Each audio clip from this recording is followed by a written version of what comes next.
the start is always the hardest. To make that first move is very, very difficult. But once you do something and you realize that this is a learned skill, it's an acquired skill. Nobody's born knowing how to run a company or a business. Like, nobody. Welcome. I'm your host, Rohin Bajram. I'm on a mission to redefine the faces of leadership through speaking, consulting, and writing. Unspeakable Leadership is a space to reclaim our stories and empower each other to see the value in how we, as women of color, lead. I hope you'll join me on this journey of unpacking experiences, lessons learned, sharing laughs, and likely a tear or two. Let us grow together in conversation. Hi, everyone. Today, you get to meet somebody who is incredible. And honestly, I haven't met this person in person yet, but just getting to know them virtually has been one of the blessings, not only of this year, but last year as well. Let me tell you a little bit about Neha. Neha Kirpalani is a multi-hyphenate. She is the founder and chief everything officer at her marketing consultancy, Harvard Business Review writer, and personal brand strategist. She's also the author of Chasing Butterflies and Moonrise, an alum within the LinkedIn Create Accelerator program, and a DEI champion. Neha has over 11 years of expertise crafting marketing strategies and campaigns for Fortune 500 companies. Companies like Amazon, Microsoft, GE, Allstate Insurance, and Qualcomm. Previously, she was the head of product marketing, digital and events at British EdTech leader QS, and has recently transitioned into her solopreneurship, something that I can't wait to hear more about today. Neha is driven by her passion for DEI and is dedicated to fostering change through content and community. And I can say, as somebody who has been in both her community, she can produce incredible content and also find a way to connect on such a deeper level. Neha, it is a pleasure to be here in conversation with you. Thank you for being on Unspeakable Leadership. Thank you so much. That was such a heartwarming moment, and I'm so glad. Like you said, it's been such a blessing to be connected with you, and I think we just instantly hit it off. Like the minute we started chatting, I felt like there was a kinship and a connection, and I'm just so grateful to be in your community and be speaking with people on your podcast. So I'm really excited to be here today. Thank you. Oh, you're so kind. Thank you so much, Neha. And I want to acknowledge something that's really crucial. A big part of Unspeakable Leadership was to really create a platform that would be global, that would be able to cross borders and cross waters in terms of dedicating and fostering an understanding of the vibrant leadership that women of color and racialized women not only lead, but are living on a daily basis. And I wanted to acknowledge that you are our first leader who is globally from a different network that I normally will bring guests from, and you're joining us from India. And so I want to say thank you, because we are truly bringing to life the vision of Unspeakable Leadership being that global platform. And I couldn't have thought of a better person to start that off other than you, Oh, Neha. thank you so much, Roheen. It's such a pleasure, to have, and such a privilege to have these cross-border connections, and be able to speak with and connect with people from all around the globe. And I'm really grateful. LinkedIn was that platform to connect both of us and be able to facilitate this beautiful friendship and lifelong friendship, I believe. Absolutely. Yeah, absolutely. As they say, you're not getting rid of me that easily. So now that we're connected, we're Never. connected for life. So, oh my gosh, I love it. Neha, I would love for you to start off by, sharing a little bit about your leadership journey. What brought you to who you are today? And really, congratulations on the solopreneurship, because that's a big transition, and would love to hear more about it as you share. Yeah, thank you. So I think for me, the essence and the theme sort of my journey has been the word curiosity. And it's been about kind of following my curiosity and following my passion, so to speak, and finding my passions. And pretty early on in my career, I kind of asked myself this question, what would a life and a career designed around the things I love look like? And then it was about finding the answer to that question, which led to a transition from investment banking and finance, which is pretty intense, into the world of marketing. So I started off as a copywriter, kind of worked my way from an agency, then moved into corporate, worked in content marketing, lead gen, product marketing, and now, as you finally said, kind of transitioned out of that world and being the chief everything officer of my own agency. So it's been a journey, and it's kind of taken me on a sort of meandering path, but I think it was fairly intentional quite along, for quite some time of that journey. And also being able to move to Manchester and work there and do my master's in marketing, and even writing for the Harvard Business Review along the way. I think these are the things that helped me, the outcome of me following my curiosity. And another thing that has actually characterized my growth journey has been my growth mindset. So it's always been about sort of pushing myself outside of my comfort zone, applying for roles that I felt most aligned with, and then building my career atop of that. And I think that has stood me in really good stead. So it's having that vision, having that dream, and then going all out and working towards, making it a reality. And that's kind of been the theme of my journey, I think. Oh, what a beautiful journey. And I imagine a journey that's taken you not only to different countries, but to different sectors and different spheres and different roles. And so I'm thank you for sharing and highlighting how that has been sort of this interweaving of both curiosity and also with rediscovery of things that you enjoy and love and find out that you're really good at, which is the beautiful part as well. which I is which is a blessing. I think when you follow your curiosity, you inevitably find the things that bring you joy, and then the things that yeah, bring you joy are naturally things that you're probably better at. So it's again that concept of yeah, like ikigai. What are you good at? yeah, What can you contribute to the world, and what do you enjoy doing, and what can you monetize? So I think it's that happy space of being able to find that, and I've been so grateful and so privileged to be able to do that throughout my career. absolutely. I'm glad you mentioned ikigai because as you were speaking, I that was what was coming up for me. It was like Neha is really embodying ikigai in not only your journey but just even in this beautiful transition that you've had to really open up your own business and to think about how do you blend all the things that you enjoy and you love in a way that is going to give you that platform and as well as obviously the monetization. And I'm curious, did you always know about ikigai, or was there a different principle besides curiosity that was driving you in your journey of leadership? So I read about Ikigai about 5 or 6 years ago. I read the book, Hmm. and instantly it was like an aha moment, because that's what I'd been trying to chase, embody throughout my career and my life. Yeah, And even though I didn't know the concept or the name, I felt like I intrinsically knew of the feeling of it and trying to embody that notion. I think that was like a eureka moment for me when I read the book. And I actually, interestingly enough, I reread the book just when I was transitioning out of my corporate role and into solopreneurship.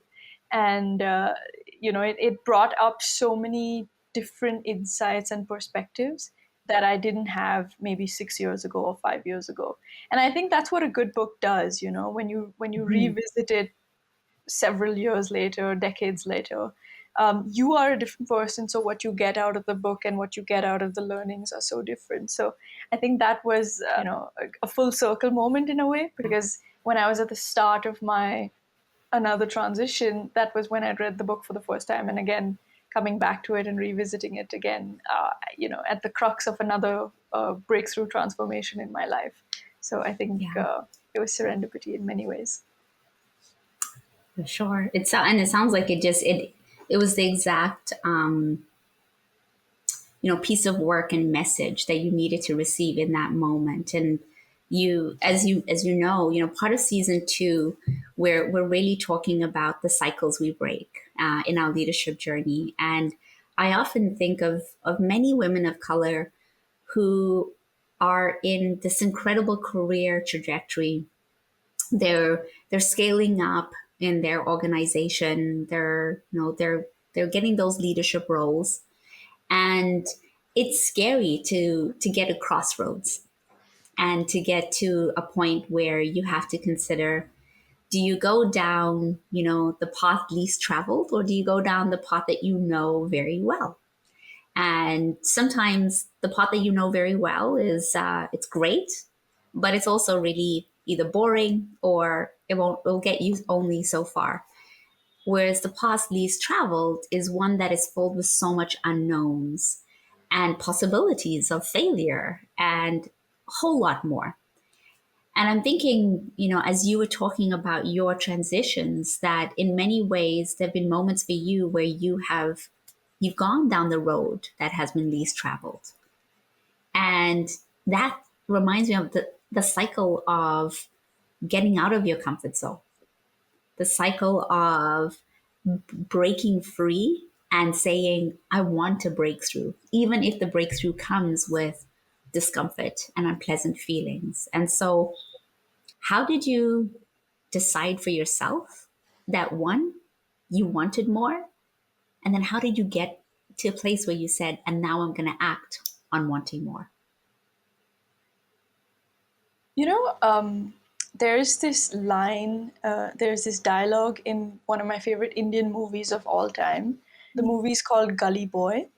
And I'll give you a brief synopsis. It's about this person who lives in the largest slum in Asia. The slum is called Dharavi, and they Okay. are a chauffeur. So they work as a chauffeur.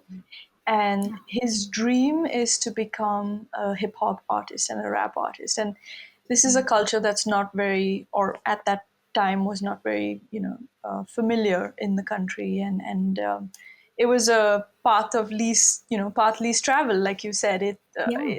Not many people, even from very affluent backgrounds, had access to be able to follow a career path like that. So for somebody in such a dire situation of deep intense poverty to be able to dream of that, and Yeah. there's this one beautiful scene I remember where he says, I will not change my dream to match my reality, but I will change my reality to match my dream. And that's what it is for a lot of us. It's that yearning and that guiding light that really that directs us towards our true north, whatever it may be. It'll never be, me being a rap star or a hip hop artist, for Right. example, but Right. for somebody else, that's their dream, and Yeah. that's their guiding star. That's what they want to see themselves as and Yeah. become.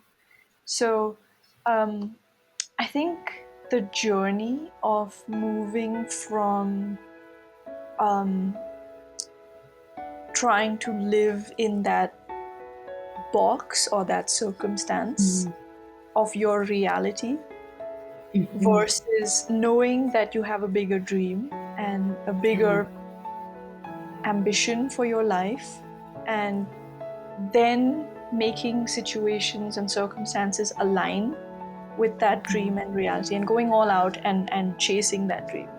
I think that has been sort of my guiding force in breaking free of the cycle, I think, like you said, and breaking out of my comfort zone. And yes, it is terrifying.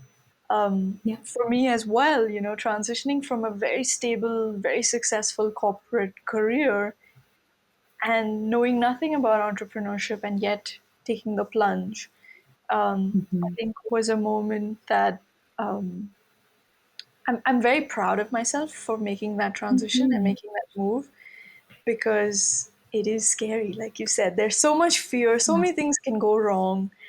But at the end of the day, I have faith and confidence in myself and my abilities. And I think that's what stands me in good stead.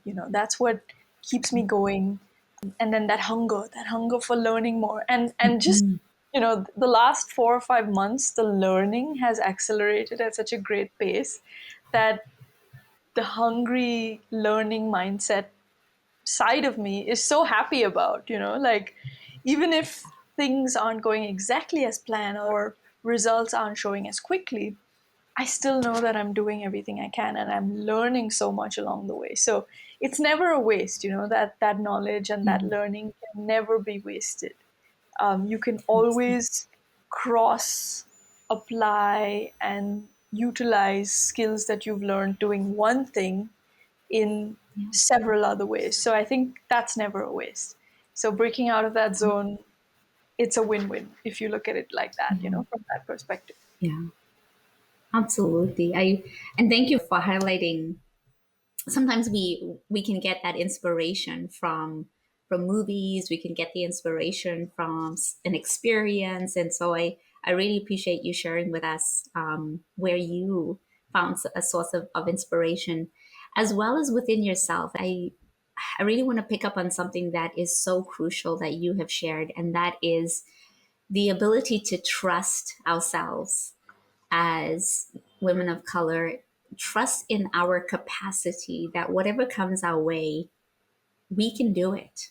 That there's a strength within us and an ability within us to be able to adapt and to be able to go with the flow. And even if we don't know what to do or how to do something, that growth mindset that you shared will allow us to learn and to figure it out, which I think we often forget that at one point in time, we started something brand new and we didn't know it. And sometimes we forget that, we were once there. And when you're leading and you're in an organization and you're dedicating years, we forget that it's okay to go back to that. It's okay to go back to the learner stage, because it's in that learner stage that you discover more about yourself. And so I'm I'm curious, Neha, what are some things that you are discovering? You've talked about this beautiful period in the last few months of just this accelerated growth and learning. Can you give us an idea of what are some of those things? What does that look like for you? Yeah, thank you. I just want to go back to something you said actually, is that sense of self belief and self confidence. Yeah, As women of color and people of color, I think a lot of our history is of oppression in many ways, right? yeah, And there yeah, is that inbuilt resilience and strength yeah. that we inherently have, and that we sometimes forget that we can tap into that reservoir of strength and resilience. And I think it's so important to remind ourselves of our history and of the fact Mhm, that we have this kind of hardwired and coded into us. So if you mhm, think about what at least my ancestors, as an example, they had to leave everything behind and move from one country to another because of the partition, and they had to rebuild their life from scratch, literally from scratch, with nothing. They brought one bag of clothes and a little jewelry. That's it. That's all they had. mhm, They started off, mhm, they lived in refugee camps, and they kind of built their life from there. And then, to be able to come from that and restart all over and then give the next generation so much, I think if they can do that, we can do whatever it is we're afraid of. We have that. mhm. It's generational. We have that strength, and we also carry that trauma, right? So we Yeah. have to find ways to kind of heal ourselves from those moments of intense trauma. But I think it's the strength and the resilience. I always look to somebody like my grandmom, who's today, as of today, 99. She's going to be 100 this year, touch wood. And Oh I my always think, gosh. yeah, I always think to myself, what would my grandmom do, if she was Yeah. faced with a situation? And then I realized that she's faced so much more in her life that this is like a Mhm. joke. whatever it is that we are facing today, these are Yeah. not real threats. These are, I mean, they are. I'm not minimizing them, but in comparison, I feel like we're so lucky and we're so privileged and we have everything. So we should always be grateful for that and always, operate from a space of gratitude and just pure kind of wonder at the Mhm. opportunities we have, uh, and the fact that we have the privilege to be able to chase those opportunities and dream big, aim big, and go after our dreams. So I just wanted to take a moment to kind of acknowledge that. Thank you. Thank you for acknowledging it, and thank you for bringing it into this space because I know I asked you a question, but I just want to respond to say there is something really powerful and magical when we acknowledge the work that we have to do intergenerationally.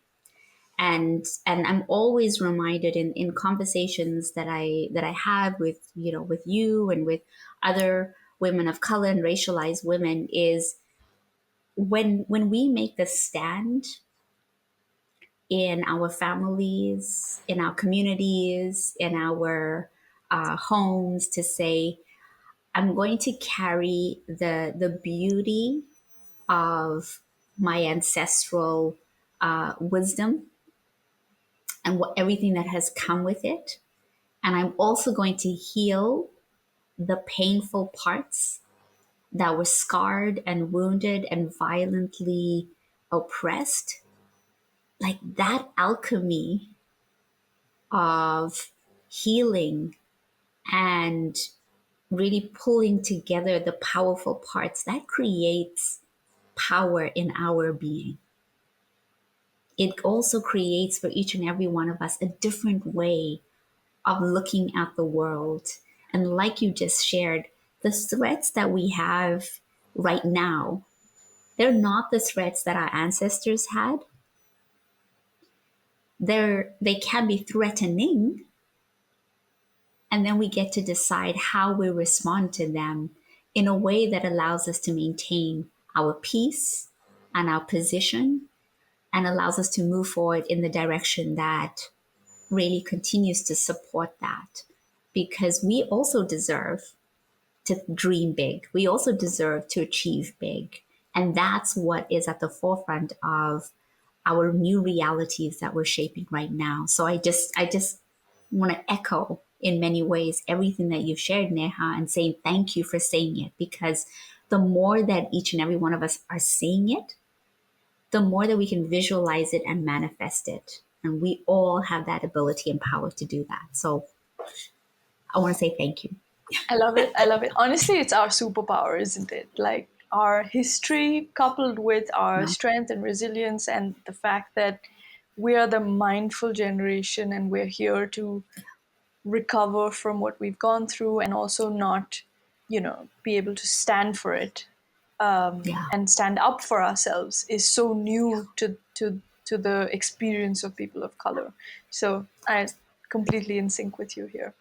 Yeah. And I and love and it. as to your question, I think you'd asked about what are the things that I've been learning and trying and discovering about myself throughout this journey.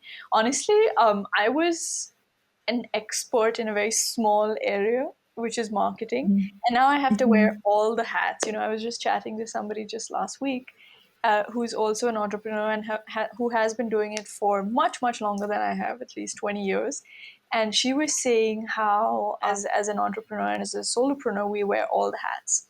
So we do Yeah. the marketing, we do the sales, we do the admin, the operations, I mean, HR, I haven't hired anyone yet, but eventually when I start hiring people, I'll be Yeah, doing you the will. the hiring as well. So it's a different mindset, and it's pulling on different levers and Mm. building different skills in different areas, which I never thought I would have.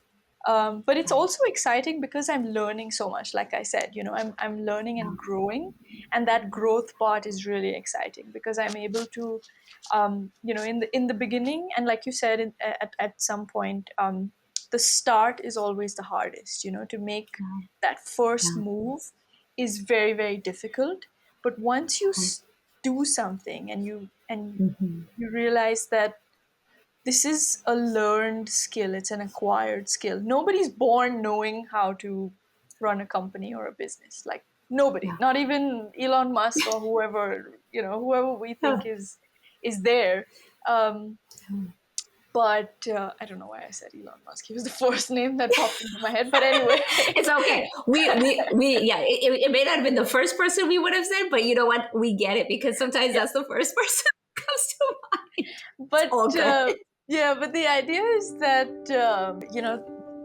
nobody's born knowing everything, and it's all learned. So if we tell ourselves that, and we give ourselves the grace to fail, and the safe space to experiment, I think there's beauty in that as well. Because Mhm. um, when you try different things and you experiment, I think you're also learning about yourself. You're not just learning about the thing or the skill, but you're kind of discovering things about yourself along the way. Oh, I like to do these types of things. So I'm an organized person because I can make spreadsheets and plan things and project manage, work. Oh, I don't like to be salesy. I don't like putting myself out there, but that's the need of the hour because that's how the world is, and that's how you'll kind of, it's not even salesy. It's about telling people about what you do, and being open and transparent and honest about your journey. So it's been a process of learning and discovery, and yeah, lots of things that I thought I would never have to do, but I'm doing those. So it's a fun space.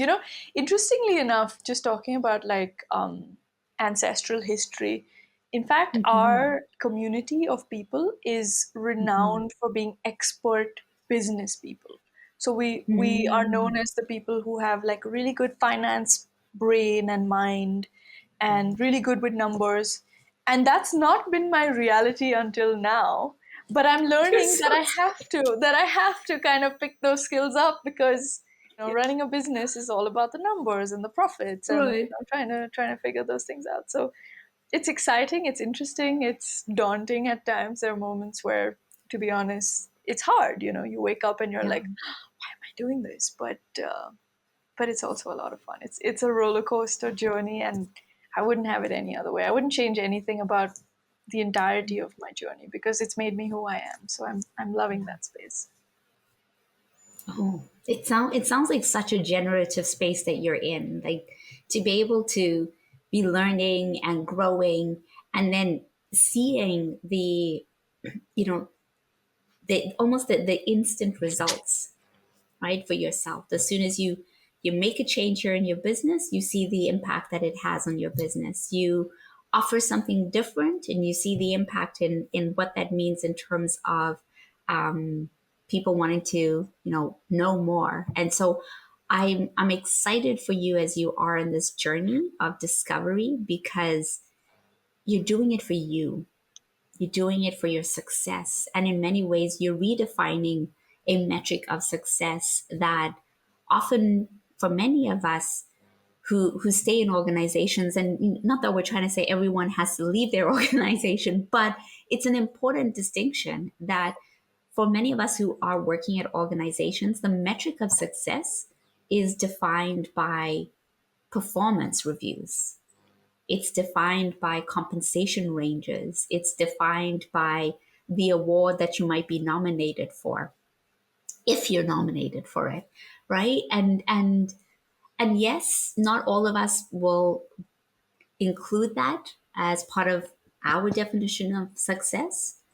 We might include definitions of success as the thank you email that we get, or having a team who says, I'm so glad that I get to work with you, or that we get to hear from our clients that we made a difference in their lives as a result of what we did.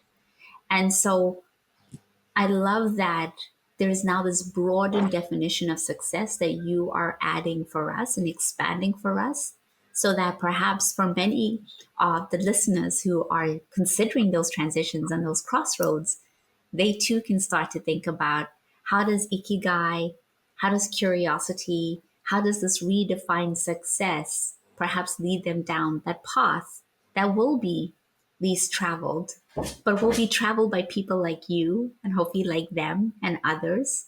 And it won't be a scary path. It will be a path that people can truly be a part of. So I just want to say, Neha, thank you. Thank you for offering so much. Hi there.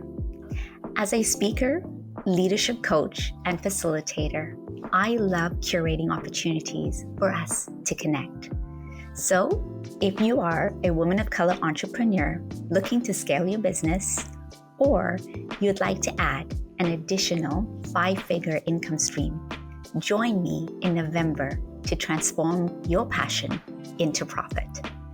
I'll show you how to create a 5-figure high impact workshop in 3 days that not only captivates, but also converts. Visit my website to sign up. I hope to see you there. We have a couple of things as we wrap up, but before I sort of ask you a couple of questions. My one question for you is, we have this range of listeners, as I mentioned, some who are early on in their leadership career, some who are well into their leadership career. What advice would you want them to remember as you end our time together? The one quote that I live by, and I kind of ask myself over and over, or rather tell myself, is if they don't give you a seat at the table, bring a folding chair. Shirley Mm-hmm. Chisholm. And the idea is that we have to carve out many a times this space for ourselves. You were talking about the metric of success if you're in a corporate career or a corporate job. It's the promotions, it's the advancement, the career advancement, the highest, the higher pay, heading departments, heading the company. Those are the traditional ladders of success or the metrics Yeah. of success. And whatever the table you're operating at, I think Mm-hmm. the journey is about finding your niche and finding your space within that environment. Yeah. And I think that's so crucial because the systems and organizations and environments weren't really designed for people like us. I spoke about it yesterday on LinkedIn as well. The metric of success is very different and it looks very different for different people. And Mm-hmm. for us, it's about having to balance it all and having to do it all.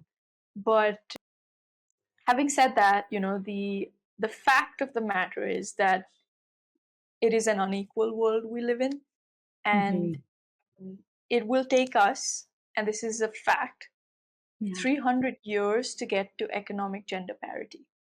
Now, Mm. I don't have 300 years, you don't have 300 years. So No, we I have don't. to so we have to make the most of every opportunity we're given, and we have to be hungry for it, and we have to give it our all, and we have to be open enough to talk about what we're doing and share and showcase our work. And and I think these are the ways that have worked for me, so that's the advice I would like to give.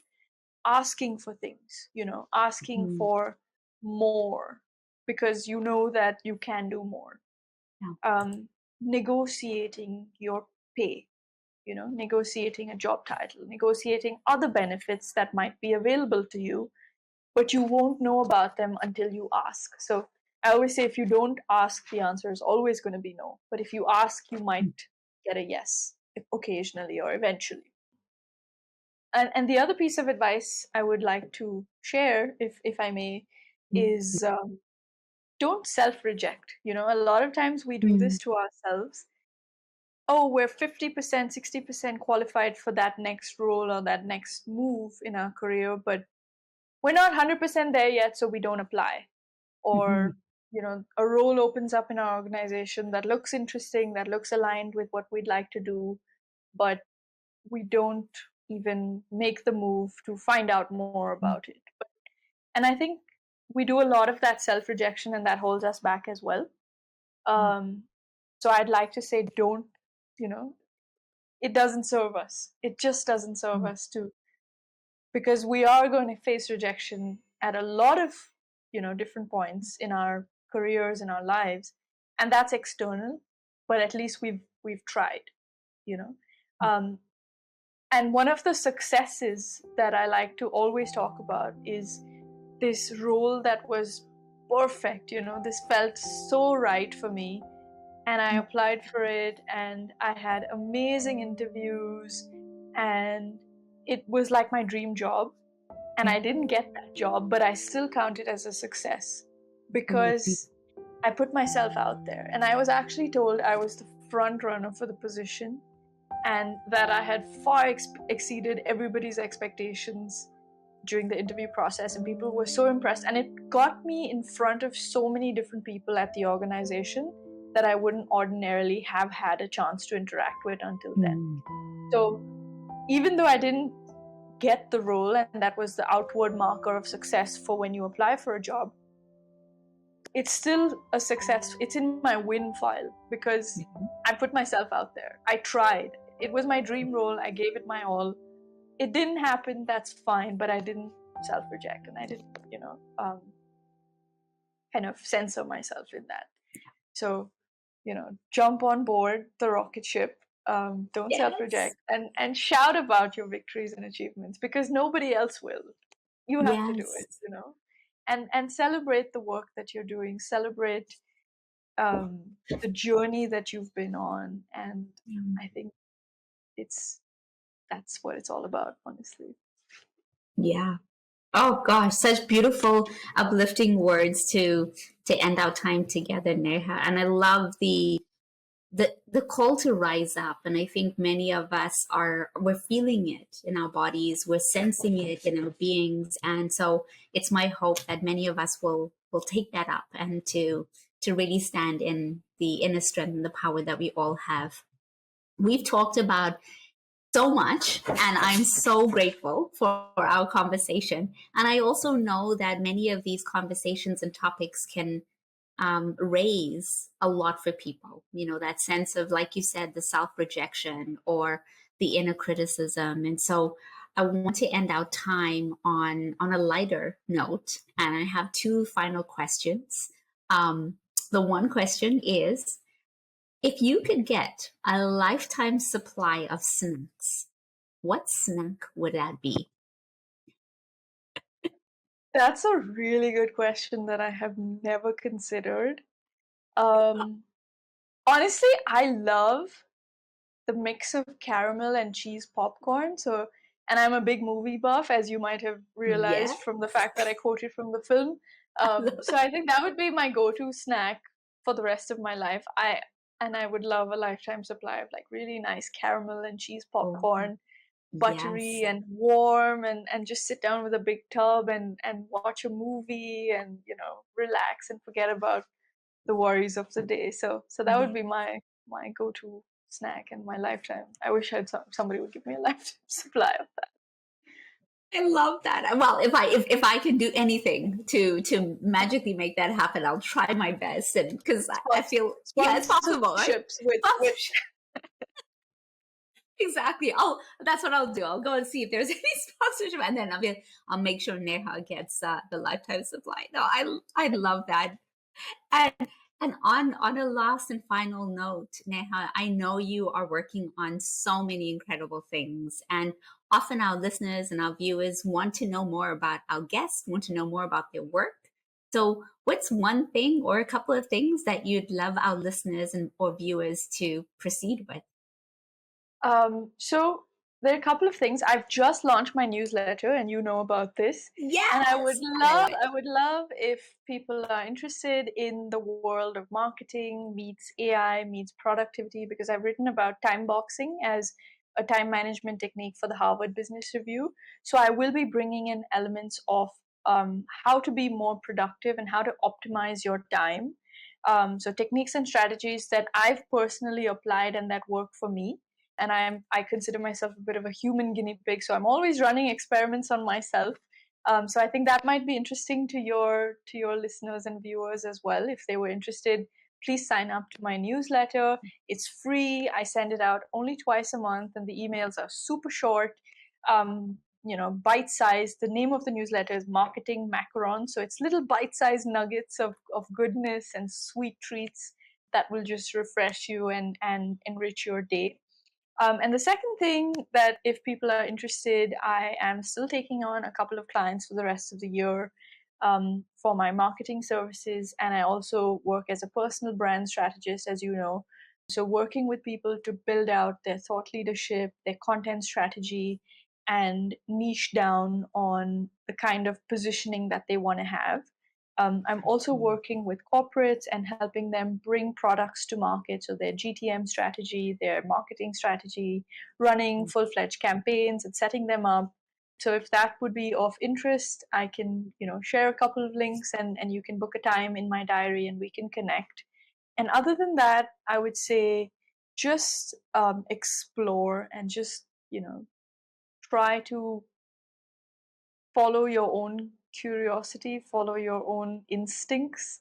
Um, I don't recommend everybody quit their job and start, their own business, but whatever path is right for you, I think it's so important to try to get on that path and try to get, closer to your ultimate destination.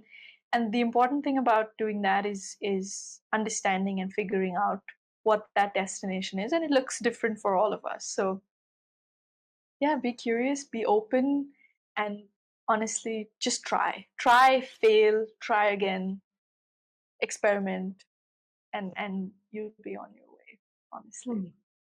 Amazing. Thank you so much, Neha. And as somebody who has signed up for your newsletter, I just want to say thank you. You have already shared so much, and I'm not going to give it away in terms of what you offer as part of the newsletter because I want the listeners and those who are watching to take a look and to be able to sign up right away because there are some incredible stuff. And one of the things that you offer, I'm actually putting into my own practice as well already. So I just want to say huge, I huge, love huge that. thank you. I appreciate it. And we will definitely have the links in the show notes. So for anyone to get that quick access to both your newsletter as well as to your calendar, we'll make sure that that is easily available. Neha, thank you. Thank you for your time. Thank you for your energy. Thank you for sharing your experiences. I truly believe the more that we can have these conversations and connect with each other on what is driving us, but also what we are going through, the more likely that all the possibilities that many of us want to have in our lives, the more they become available because we see that it is possible. If others can do it, as you mentioned, so can we. So thank you for our time and thank you for being on Unspeakable Leadership. Thank you so much, Rohit. This has been such a pleasure. And I just want to take a moment and appreciate you for all the work that you're doing, especially with the podcast. I think it is a remarkable resource and tool for people like us to kind of share our stories, to learn from each other, to be inspired by each other. And I've listened to a lot of the episodes of the first season, and I've come away just amazed by some of the guests that you featured. And I'm just so proud of you and so in awe of everything that you do. And I'm so happy we're connected. And I just want to say thank you. Thank you, Neha. You're gonna make me cry because I truly like your words and just knowing that the vision that I've had for Unspeakable Leadership is what you're seeing. That in itself, that validation is so huge because many of us, different corners of the world, and in some cases, some of us have had to move to other corners of the world temporarily, permanently, without consent, and sometimes because we had to. And so I think the more that we can be connected and see each other for the incredible gifts that we bring, the more that we can be powerful in everything that we do. So I really appreciate you from the bottom of my Thank you heart. so much. Likewise, Thank you. likewise, Rohit. Thank you so much. Thank you. Take care. August 28th, 1963 was the day Martin Luther King delivered his speech with the iconic title, I Have a Dream. This speech is one of the defining moments of the civil rights movement in American history. We each have historical references and figures of liberation and inspiration to draw from. However, what happens when you are the writer of each chapter of your own life and you become the iconic figure in your story? Today, Neha and I explored how to break the cycle of staying in a comfort zone. A zone that is safe, familiar, predictable, and less risky. Let's be honest, comfort often means security. And when feeling secure has been diminished in your life, your leadership might hinge on seeking, controlling, and maintaining it. Here's the catch. Comfort zones, while safe, can also become cages, limiting our growth and ability to see the possibility of bringing to life the dream you've held in your heart, mind, and soul.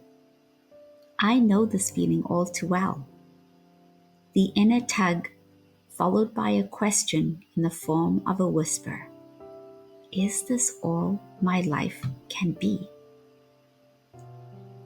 You alone can answer this question. Here are some things that I hope will help you on your journey of unpacking what you truly want.